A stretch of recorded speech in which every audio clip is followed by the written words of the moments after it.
¿Qué está ocurriendo ahora mismo entre Estados Unidos e Irán? Tuvimos un ataque israelí-estadounidense contra iraníes, y en las primeras horas asesinaron al líder supremo de Irán y algunos comandantes.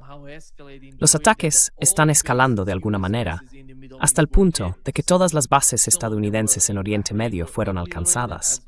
Algunas de ellas, como las de Bahrein, fueron arrasadas, como le gusta decir a Donald Trump. Pero la escalada está yendo más allá de lo que parece que Donald Trump tenía en mente. Tel Aviv está siendo atacada, Teherán está recibiendo muchos ataques y algunas zonas están destruidas. Se puede ver que hay una especie de caos total cuando se observa lo que está ocurriendo ahora mismo. ¿Cuál es tu interpretación de este conflicto que está escalando?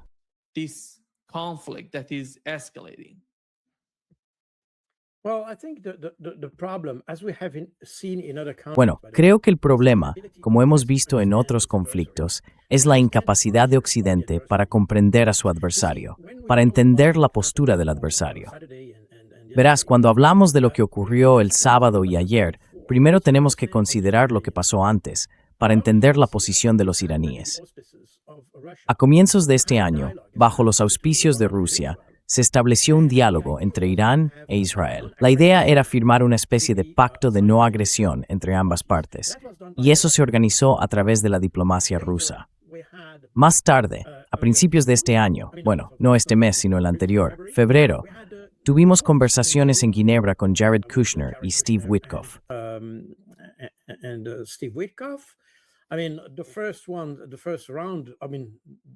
Quiero decir, la primera ronda de negociaciones en enero fue entre Israel e Irán.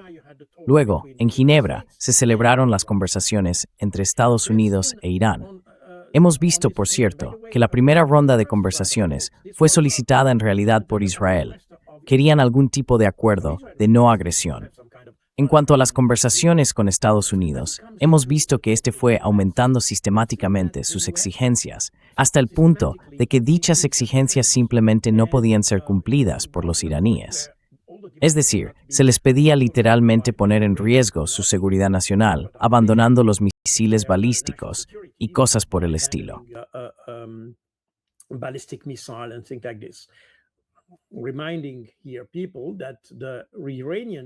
Solo quiero recordar a la gente aquí que los misiles balísticos iraníes no son nucleares por ahora. Y por lo tanto, si observas esto y luego ves lo que ocurrió el sábado, ¿cuál sería tu posición como iraní? Pensarías, bueno, esa gente nos pide que hablemos, que mejoremos la situación, que tengamos algún tipo de diálogo, y luego se aprovechan de eso para atacarnos. Y además nos atacan conjuntamente, porque al parecer esta operación conjunta se decidió, a principios de febrero, el 11 de febrero, cuando Netanyahu visitaba a Trump en Washington, D.C. Lo que significa que incluso durante todo el proceso de negociación, los israelíes y los estadounidenses estaban planificando una operación contra Irán.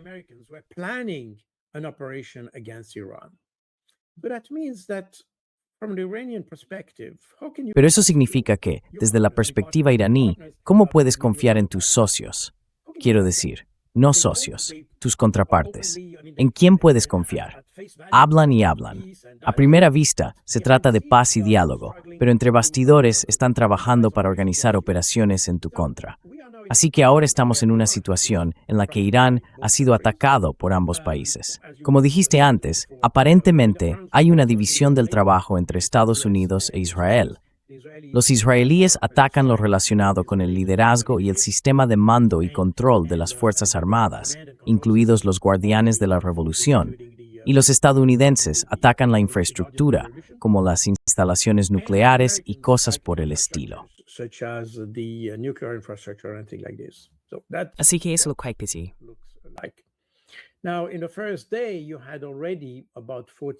Ahora bien, el primer día ya habían muerto unos 40 miembros del liderazgo iraní, incluido Ali Khamenei, pero no solo él.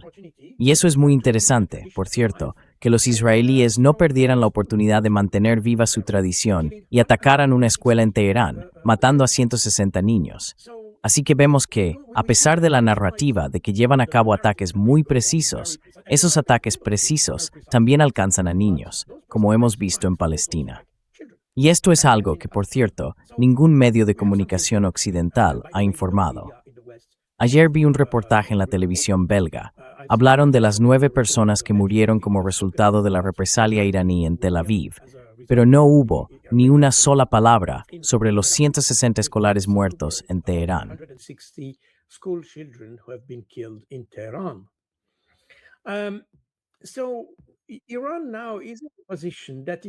Así que Irán se encuentra ahora en una posición en la que realmente no puede confiar en nadie, ni siquiera para mantener conversaciones, diálogo o acciones diplomáticas. Pero a esto hay que añadir el hecho de que en los 2 últimos años ha habido varios ataques de Israel contra Irán, dirigidos a individuos dentro del país. Por lo tanto, los iraníes saben en este momento que, si detienen su represalia o su respuesta, si hay un alto el fuego o algún tipo de apaciguamiento, eso solo serviría para rearmar a Israel y a Estados Unidos. Así que saben que están condenados a golpear cada vez con más fuerza. De hecho, Irán se encuentra en una posición en la que tiene que escalar hasta cierto punto.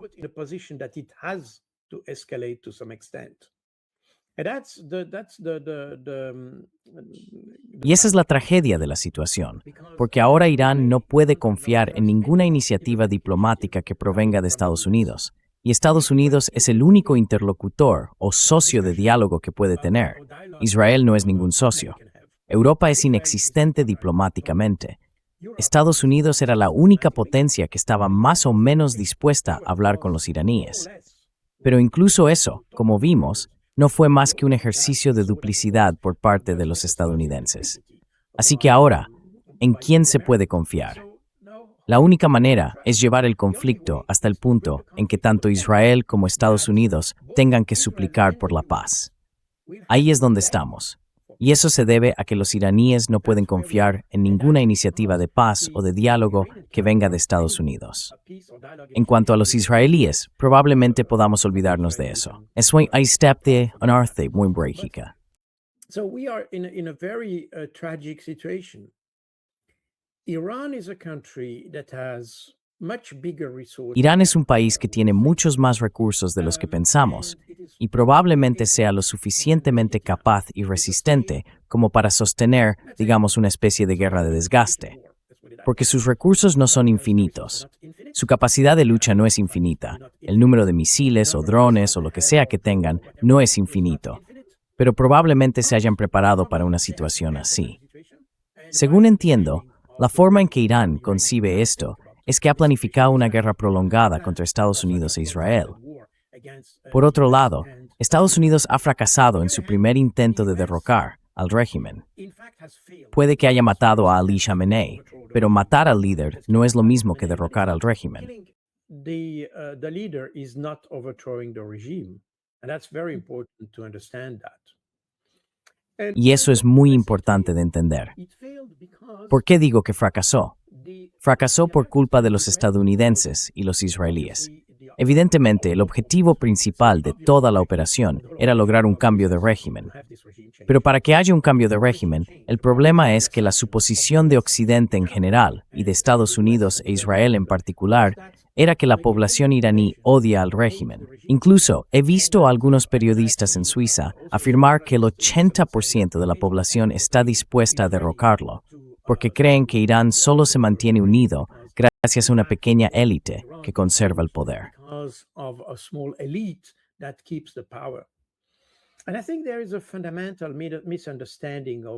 Creo que existe un malentendido fundamental sobre la sociedad iraní, el sistema iraní y cómo funciona Irán como país.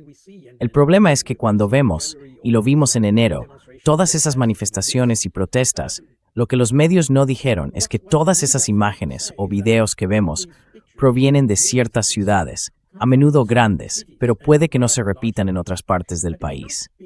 Eso es algo que noté durante los disturbios de 2009. Cuando empecé a estudiar esos disturbios en todo el país, descubrí que en realidad estaban concentrados en solo unas pocas ciudades, mientras que la mayor parte del país no sentía la necesidad de ningún tipo de revuelta ni nada parecido.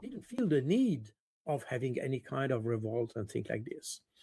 And so our Así perception que of nuestra Iranian percepción de la sociedad iraní es falsa y probablemente llevó a Trump y a sus asesores a pensar que si simplemente se daba un pequeño empujón a la oposición, todo el país estallaría en algún tipo de revolución y cambiaría el régimen. Es fascinante, porque si yo fuera alguien que planeara un cambio de régimen, desde luego, no habría hecho lo que hicieron los estadounidenses. ¿Recuerdas aquellos disturbios de enero que fueron en gran parte patrocinados por Estados Unidos? Incluso Estados Unidos admitió que mediante medidas económicas y monetarias crearon una situación que dio lugar al descontento entre la población iraní.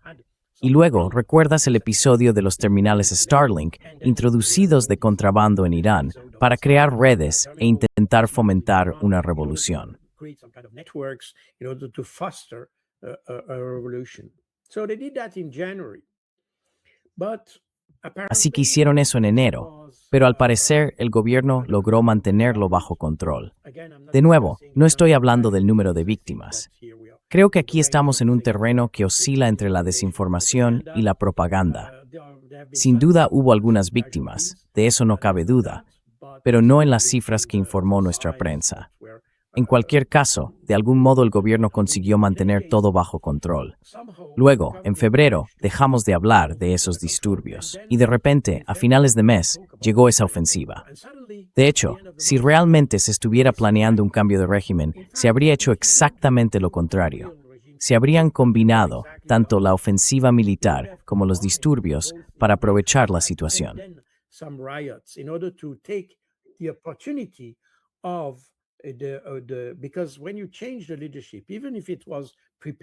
Porque cuando se cambia el liderazgo, incluso si se ha preparado, como ocurrió en Irán, basándose en la experiencia de las ofensivas anteriores del año pasado, la guerra de 12 días, Irán se había preparado para una situación en la que el liderazgo pudiera ser eliminado y hubiera que instaurar uno nuevo.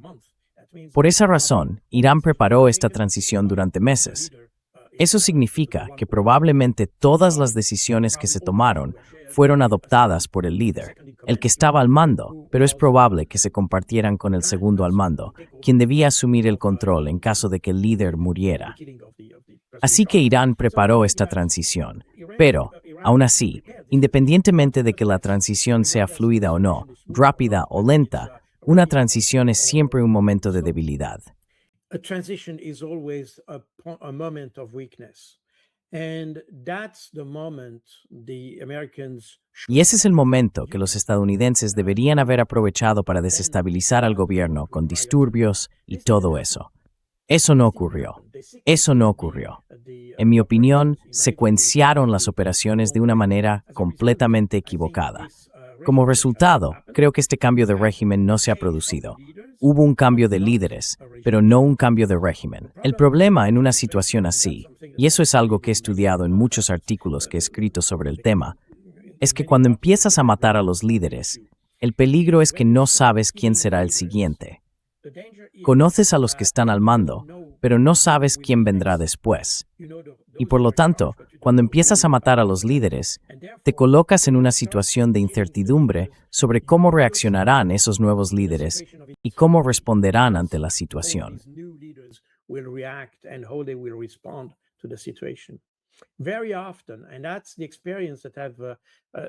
Muy a menudo, y esa es la experiencia que he observado, por ejemplo, en Palestina con Hamas, cada vez que Israel ha matado a un líder palestino, el siguiente siempre era, digamos, más duro. Siempre era una persona más dura. Mataron a personas que estaban abiertas al diálogo, pero quien las reemplazó ya no estaba dispuesto a dialogar, y era mucho más partidario de una postura más firme. Así que al matar líderes, en realidad empeoras tu propia situación. Y eso es algo que describí en mi libro sobre la guerra asimétrica, porque así es exactamente como la defino. Una situación en la que cada movimiento que haces para mejorar tu posición, en realidad la empeora.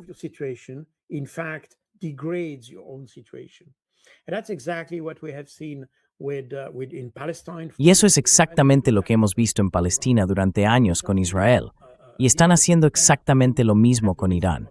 Cuando empiezas a matar líderes, corres el riesgo de acabar con líderes más eficaces, más agresivos, más eficientes y más dinámicos. Y eso es probablemente lo que veremos. Por lo tanto, Israel y Estados Unidos han degradado de hecho su propia postura estratégica. Por eso creo que Irán se ve ahora obligado a escalar el conflicto hasta el punto en que Irán y Estados Unidos no tengan otra opción que suplicar por la paz. No solo un alto el fuego, sino paz. Y mi opinión personal es que si yo fuera iraní, sin duda adoptaría una estrategia más dura, yendo más allá del punto en que Israel y Estados Unidos pidieran la paz. Israel and US would ask for peace. You have to go beyond that point. Tienes que ir más allá de ese punto, porque tienes que asegurarte de que no se trate solo de que quieran la paz, sino de que necesiten la paz. Y esa es la situación en la que estamos. No lo sé, no formo parte del liderazgo iraní, pero por lo que he visto hasta ahora, el liderazgo iraní, en general, sin entrar en detalles, ya que no conocemos a los nuevos dirigentes, parece estar en la misma línea que los anteriores. Piensan de una manera muy estratégica, y mi impresión es que, al parecer, Trump ya ha dado algunas señales de que iniciaría una conversación, y los iraníes han dicho que no. Start a discussion. And Iranians have said no. So my feeling is that the Iranians tend to think. Así que mi sensación es que los iraníes tienden a pensar, como expliqué, que necesitan ir más allá de lo que hicieron durante la guerra de 12 días, incluso más allá del punto en que Israel y Estados Unidos pidan la paz. Y esa es, más o menos, la situación en la que estamos. Costará muchas vidas, pero creo que no hay otra opción, porque el problema es que cuando hablamos de esta guerra entre Irán y Estados Unidos, o entre Irán e Israel, estamos ante un tipo de guerra que no es racional. Todo el mundo sabe que Irán no tiene reivindicaciones hacia Israel, ni territoriales ni económicas. No hay ninguna razón objetiva para una guerra entre Estados Unidos, Irán e Israel. Estamos en una guerra impulsada por la obsesión. We are in a war that is driven by obsession. We have heard this from. Llevamos oyendo esto desde hace años, unos 50 en Estados Unidos. Quieren derribar a Irán, punto. No les importa quién esté en el poder, sea quien sea. Lo que ocurrió en 1979, con la Revolución Islámica y la salida del Shah, fue extremadamente humillante para los estadounidenses. Luego vinieron otros acontecimientos, como la ocupación de la embajada estadounidense por los estudiantes y los guardianes de la Revolución, justo después de la Revolución. Aquello fue una gran humillación para los estadounidenses, y nunca lo olvidaron. Eso es lo que alimenta esta obsesión contra Irán. Así que, desde el punto de vista iraní, no se puede esperar que los estadounidenses vuelvan a la racionalidad en una situación así. You cannot expect the Americans to come back to some rationality. And the same with Israel. Y es lo mismo con Israel. ¿Por qué Israel empezó de repente, alrededor de 2005 o así, a designar a Irán como enemigo? Quiero decir, esto surgió de la nada. No hay una explicación racional para ello. Es simplemente una obsesión. Y por eso piensan que hay que poner a Irán de rodillas. Es la única manera, porque si aceptas cualquier tipo de alto el fuego con ellos, volverán. Lo hemos visto en los últimos 2 años. Los israelíes han vuelto, con regularidad, sistemáticamente, intentando atacar a Irán de alguna manera. Así que no hay forma de hablar con ellos racionalmente. Hay que hacer que caigan de verdad para que no tengan otra opción que pedir la paz. Have no other choice than asking for peace.